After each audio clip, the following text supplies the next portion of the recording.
नमस्कार प्यारे दोस्तों, कैसे हो? राम राम सभी को। तो एक बार फिर से मैं आप सभी का स्वागत करता हूं मेरे YouTube channel biology by Bharat से। मैं जीव विज्ञान व्याख्याता भरत वर्मा।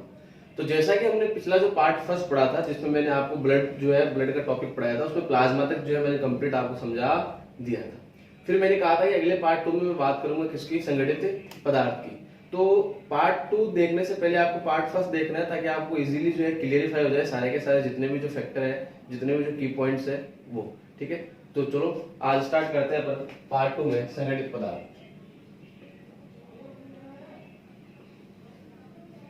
तो देखो, वहां पे मैंने आपको पार्ट फर्स्ट में बताया था कि प्लाज्मा कितना परसेंट कैरी कर रहा है, वो 55% बना रहा था। और यहाँ पे संगठित पदार्थ की बात की जाए तो ये कितना परसेंट बढ़ाता है, ये बढ़ाता है कितना, 45। 100 में से वहां 55 गए माइनस, तो कितने बचे, 45%। अब संगठित पदार्थ में जो मुख्य रूप से इनको फॉर्म्ड एलिमेंट बोला जाता है, मुख्य रूप से जो इसमें कोशिकाएं आती है, कणिकाएं आती है, उनकी बात करेंगे अपन। तो सबसे पहले आती है जो, वो आती है कौन सी अपनी, वो आती है आरबीसी। 2 नंबर पे जो आती है वो आती है अपनी कौन सी, डब्ल्यूबीसी।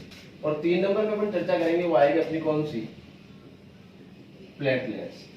क्या आएगी, प्लेटलेट्स। ठीक है, इनके नाम वगैरह अपन 1 बाय 1 पढ़ेंगे, उसके अंदर अपन देखेंगे। तो सबसे पहले जो अपन बात करेंगे आज इस वीडियो में पार्ट 2 में, वो बात करेंगे केवल और केवल किसकी, आरबीसी की। तो आरबीसी को देखते हैं अपन सबसे पहले। आरबीसी सबसे पहले इसकी फुल फॉर्म की बात करते हैं। तो फुल फॉर्म में इसका पूरा नाम होता है रेड ब्लड कार्पल्स।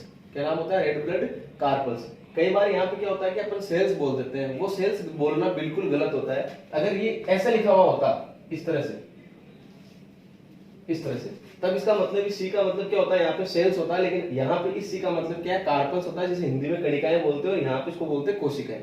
ठीक है, ये चीज आपको ध्यान रखनी है। अब आती है बात आरबीसी की। सबसे पहले बात आती है कि संगठित पदार्थ में आरबीसी जो खुद होता है वो अपना कितना जो है कितना प्रतिशत अपनी भागीदारी निभाता है। तो ये निभाता है कितना परसेंट, ये बढ़ाता है 99%, 99%। दूसरी बात आती है इसकी कि इसका जो सामान्य नाम तो लालक कणिका, इसके अलावा इसका और नाम क्या होता है, तो इसका नाम होता है इरिथ्रोसाइट। इरिथ्रोसाइट।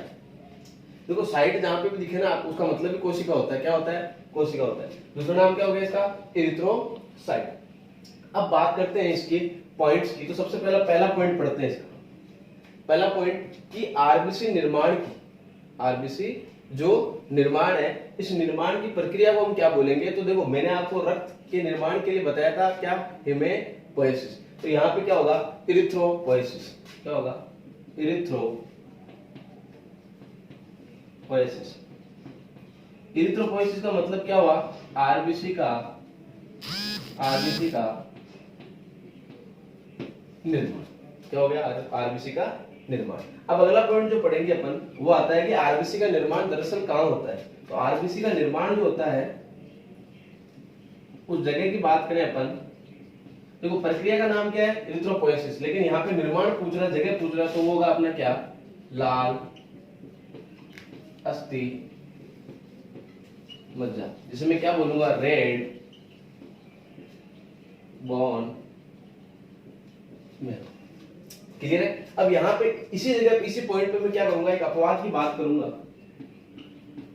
वैसे अपवाद नहीं है लेकिन इसके रेफरेंस में अपवाद है। क्या, कि मान लो कि अगर कोई वयस्क मनुष्य है, 12 से ऊपर उसकी आयु होगी, उस स्थिति में अस्थि मज्जा उसमें रेड ब्लड सेल्स बनाएगा।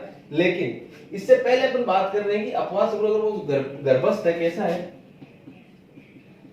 गर्भस्थ है, या मैं कहूं कि नवजात शिशु है, नवजात ना अभी भी जन्मा हो, तो ऐसी स्थिति में कौन बनाएगा। तो ऐसी स्थिति में उसमें अस्थियां पूर्ण रूप से क्या नहीं होती है, विकसित नहीं होती है। जब अस्थियां नहीं बनती है पूर्ण रूप से, तो मज्जा बनने का सवाल ही नहीं है। तो ऐसी स्थिति में अस्थि मज्जा तो उसके अंदर क्या नहीं बनाएगा, जो है ब्लड जो सेल्स है वो नहीं बनाएगा। तो कौन बनाएगा, तो ऐसी स्थिति में बनाता है अपने यकृत, जिसे हम लीवर भी बोलते हैं। साथ में बनाता है अपने स्प्लीन, जिसे हम तिल्ली या एक अन्य नाम बोला जाता है इसको, क्या, कलियां। तो देखो यहाँ पे 2 चीजें आपको ध्यान रखनी। एग्जाम में कई बार क्वेश्चन घुमा के पूछ लेते हैं कि गर्भस्थ नवजात शिशु में रक्त का निर्माण कौन करता है, तो वो करता है कौन, प्लिया। अब ऐसी स्थिति में इसी प्लिया को क्या बोला जाता है, यहाँ पे रक्त बैंक बोला जाता है। क्या बोला जाता है, रक्त बैंक या ब्लड बैंक। लेकिन वेस्ट में पूछ लिया जाए कि जो कोशिकाएं होती है वो जब उनका जीवन काल संपूर्ण हो जाता है, पूर्ण हो जाता है, तो ऐसी स्थिति में तिल्ली और प्लिया क्या करते हैं, उसका फेगोसाइटोसिस करते हैं, अवशोषण करते हैं या भक्षणें करते हैं। तो अब इसको क्या नहीं बोलेंगे, अपन रक्त बैंक नहीं बोलेंगे, अब क्या बोलेंगे, ग्रेवयार्ड ऑफ सेल्स, मतलब कोशिकाओं का कब्रिस्तान ऐसी स्थिति में बोलेंगे। तो दो स्थिति होगी किसके लिए, तिल्ली और प्लिया के लिए, मतलब एक ही नाम है तीनों, स्प्लीन, तिल्ली और प्लिया। चलते हैं अगले पॉइंट की ओर। अगला पॉइंट जो है तीसरा अपना, उसको अपन देखते हैं।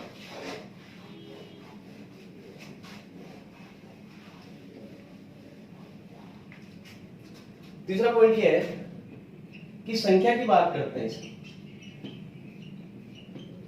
संख्या की बात करते हैं कि जो आरबीसी की संख्या होती है एक व्यक्ति के अंदर, 100 या व्यस्त मनुष्य के अंदर, वो कितनी होती है, तो वो होती है अपने 50 से 55 लाख, 50 से 55 लाख mm³ लगाना है यहाँ पे, आपको ये चीज ध्यान देगी, mm³ मिलीमीटर क्यूब। अब देखो यहाँ पे इस मिलीमीटर क्यूब का मतलब क्या होता है, मिलीमीटर क्यूब लग गया, इसका मतलब होता है जैसे 50 लाख की बात करो तो 1/50 से 55 लाख का क्यूब, ठीक है, इसका मतलब होता है मिलीमीटर क्यूब। क्यूब लगने का मतलब ये होता है, इसको अगर अपन और खोलेंगे तो संख्या और भी ज्यादा हो जाएगी, ठीक है, ये इसकी संख्या हो गई। अब इसको मिलियंस में लिखेंगे तो मिलियंस में लिखा जाता है 5 मिलियन से 5.5 मिलियन mm³। 1 मिलियन का मतलब होता है कितना डियर स्टूडेंट, 10 लाख। क्लियर, चलते हैं अगले पॉइंट की ओर। अगला पॉइंट जो अपना है पॉइंट नंबर 4, उसको अपन देखेंगे कि जो आरबीसी की संख्या होती है, इस संख्या को मापने के लिए एक यंत्र का यूज किया जाता है, उस यंत्र को अपन क्या बोलेंगे, तो ऐसा यंत्र जो क्या करे, आरबीसी की संख्या को मापे, उसको अपन क्या बोलेंगे, उसको बोलते हैं हिमेटोसाइटोमीटर। क्या बोलते हैं, हिमेटोसाइटोमीटर। क्या बोलते हैं, हिमेटोसाइटोमीटर। इस यंत्र की सहायता से क्या किया जाता है, आरबीसी की संख्या को मापा जाता है। चलते हैं अगले पॉइंट की ओर। अगला पॉइंट अपना ये है कि आरबीसी का जो आकार होता है, उस आकार की बात करते हैं। तो देखो आरबीसी के जो आकार होता है वो होता है कैसा अपना, वो होता है द्वितलाकार। कैसा होता है, द्वितलाकार, या इंग्लिश में बोलो तो इसको बोलते हैं बाइकॉनकेव। बाइकॉनकेव कुछ इस प्रकार से, इस प्रकार से, ठीक है, बाइकॉनकेव इस प्रकार से बना लेंगे अपन, ठीक। अब यहाँ पे देखो अपवाद आता है। अपवाद क्या आता है कि जितने भी जो स्तनधारी होते हैं ना, उन स्तनधारियों में क्या होता है, द्वितलाकार होता है, लेकिन स्तनधारियों में भी क्या है, कुछ अपवाद है, उन अपवाद पे चर्चा करेंगे। तो सबसे पहला अपवाद जो निकल के आता है वो आता है अपना जिराफ। दूसरा जो आता है वो आता है अपना ऊंट, और तीसरा आता है अपना क्या, लामा। ये लामा नहीं है, लामा है, ध्यान रखना इस बात का। लामा क्या है, ये देखो लामा में कई बार कंफ्यूजन होता है, जिराफ ऊंट तो जानते हैं, लामा क्या है, लामा एक प्रकार का क्या है, दक्षिणी जो अमेरिका है वहां के जो पहाड़ी क्षेत्र होते हैं वहां पे लोग क्या करते हैं, इसको जो है पालतू जानवर के रूप में पालते हैं। ये अपने जो नॉर्मल जो भेड़ होती है, सिप जो होती है, उसी के आकार का होता है, बस थोड़ी सी गर्दन इसकी क्या होती है, थोड़ी सी बड़ी होती है। अब इसे काम में क्या है, बोझा ढोने में, इससे ऊन प्राप्त करने में, ये सब कार्य इसका होता है। इसका जीवन काल जो होता है वो होता है लगभग 20 वर्ष का। इसका वैज्ञानिक नाम होता है लामा ग्लामा। क्या नाम होता है, लामा ग्लामा। अब इन तीनों को अपवाद क्यों माना गया, क्योंकि इन तीनों के अंदर आरबीसी कैसी होती है, पहले विद्यार्थी वो होती है कैसी, गोलाकार। कैसी होती है, गोलाकार होती है। क्लियर है यहाँ पे। चलते हैं अगले पॉइंट की ओर, पॉइंट नंबर 6।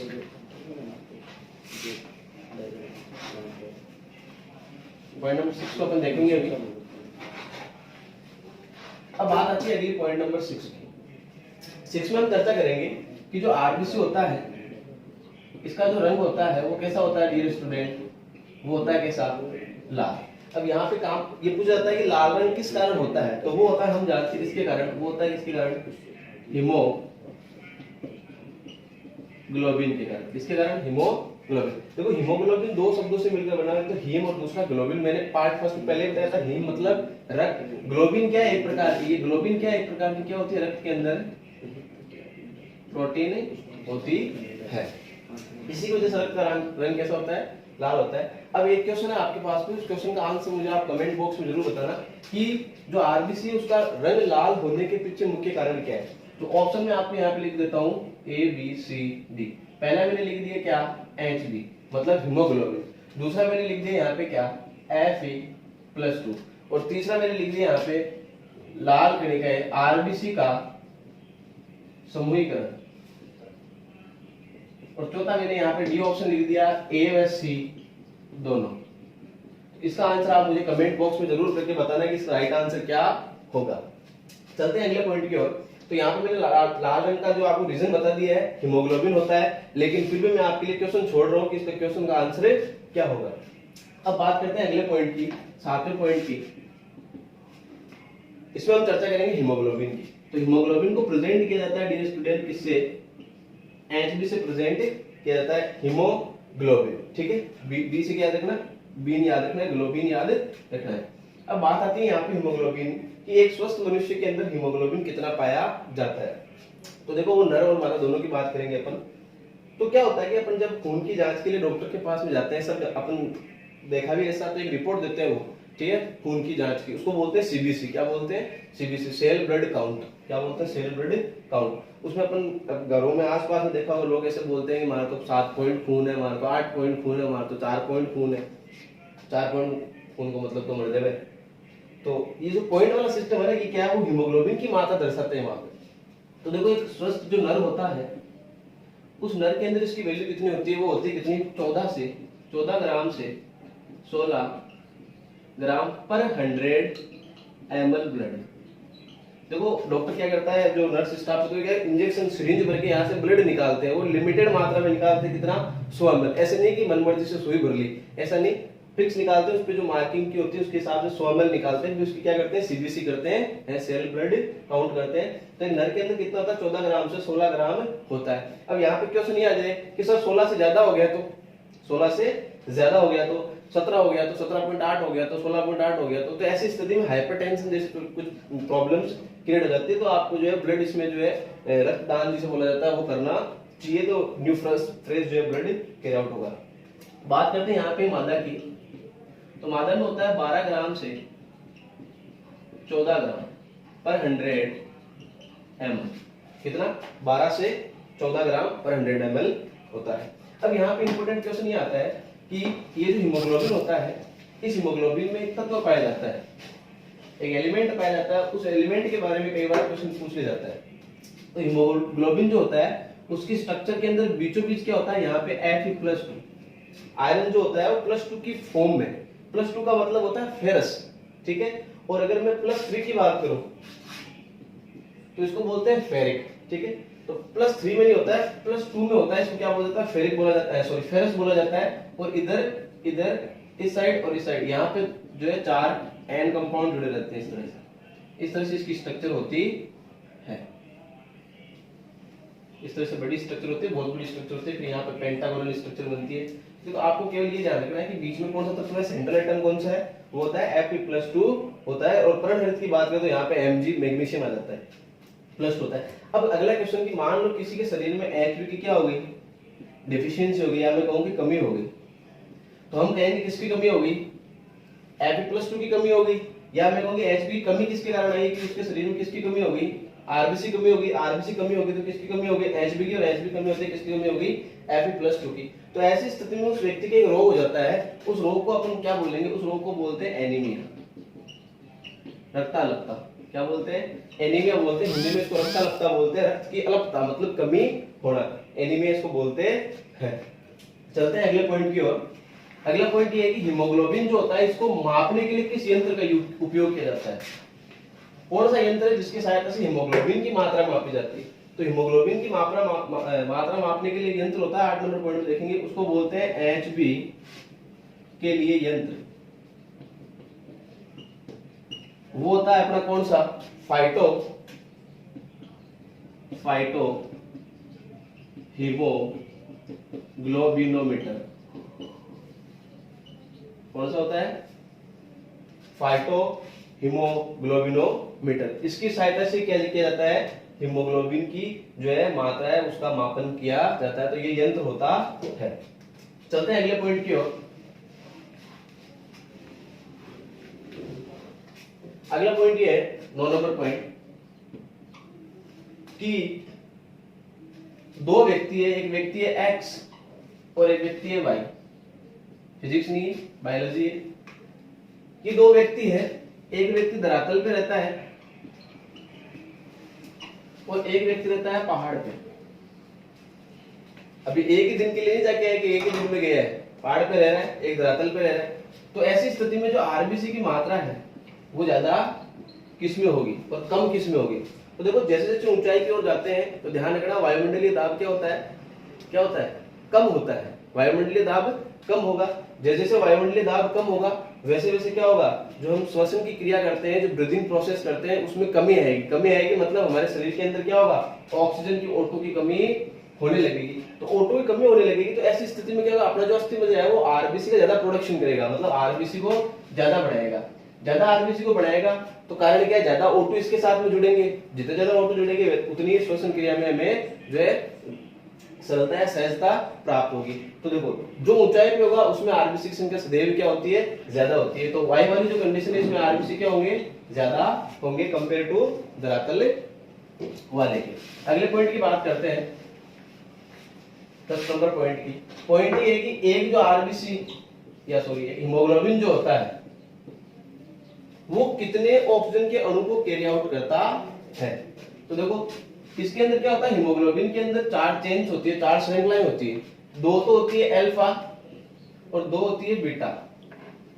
तो एक चीज बता दूं आपको मैं, ये वाला जो संगठन, ये वाला जो कॉम्प्लेक्स है ये अधिकतर पाया जाता है। वैसे हीमोग्लोबिन के और भी बहुत प्रकार होते हैं जिनमें अल्फा एक ही होती है, बीटा एक ही होती है, ठीक है। तो ये जो है मोस्ट कॉमन है। तो प्रत्येक जो एक श्रृंखला होती है वो एक ऑक्सीजन अणु को क्या करती है, कैरी आउट करती है। तो टोटल कितने हो गए, 4। तो एक हीमोग्लोबिन द्वारा कितने ऑक्सीजन के अणु ले जाए जाते हैं, 4 ले जाए जाते हैं। ऐसा हीमोग्लोबिन जो केवल ऑक्सीजन ही ऑक्सीजन ले जा रहा है, केवल और केवल क्या ले जा रहा है, ऑक्सीजन। ऐसे हीमोग्लोबिन को बोलते हैं क्या, HbO2, मतलब ऑक्सी हीमोग्लोबिन। और मान लो ऐसा हीमोग्लोबिन जो क्या कर रहा है, जैसे हम मान लो कोई भी धूम्रपान कर रहे हैं या प्रदूषित जो वातावरण वहां रहते हैं, तो हमारी बॉडी में क्या एंटर होगा, हमारी बॉडी में विषैली जो वायु है या जो कंपाउंड है CO, कार्बन मोनोऑक्साइड एंटर होगा। तो एक ऑक्सीजन के साथ में यहाँ पे जुड़ेगा तो क्या हो जाएगा, CO2 हो जाएगा। तो ऐसी स्थिति में जो हीमोग्लोबिन क्या करता है, कार्बन डाइऑक्साइड को भी कैरी आउट करता है। उसको क्या बोलेंगे, उसको बोलते हैं HbCO2, मतलब इसको बोलेंगे कार्बिनो हीमोग्लोबिन। ये दो चीज आपको ध्यान में रखनी है। चलते हैं अगले पॉइंट की ओर, पॉइंट नंबर 11।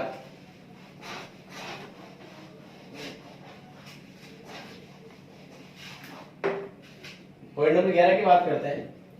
पॉइंट नंबर 11 ये है कि आरबीसी जो है उसका जीवन काल कितना होता है, जीवन काल कितना होता है। तो एक आरबीसी जो होती है इसका जीवन काल होता है 120 डेज। कितना होता है, 120 डेज, 120 दिन का जीवन काल इसका माना जाता है। अब कई बार मन में क्या सुनाता है कि एक साथ सारे आरबीसी मरती है क्या, नहीं नहीं, एक साथ सारी नहीं बनती और ना ही एक साथ सारी मरती है।